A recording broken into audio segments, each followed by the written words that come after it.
Insay napansin. Insay forma.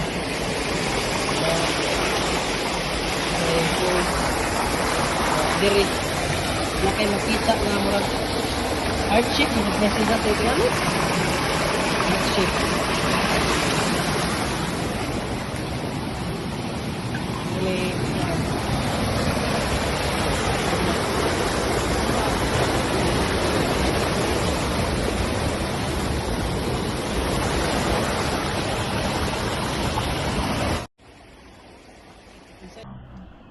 Hello guys, tingnan natin itong site ng ating katiis, no? Ang ganda, no?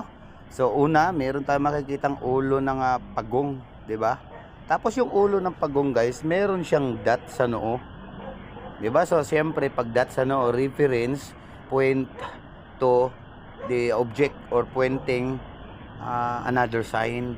So pagdating dito sa harap ng turtle, guys, mapapansin natin itong malapad na artificial rock, itong bato na ito, guys. 'Di ba? So syempre may butas na. So yan po, sigurado ako diyan na nakuna na siya. Ayan. So napakaganda sana, kaso lang nahuli na itong ating katiits, 'di ba? So diyan nakaharap, guys, yung pagong.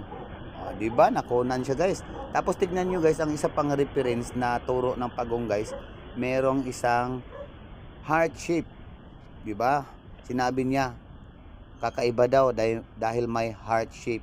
Tapos tignan natin itong heart shape, guys.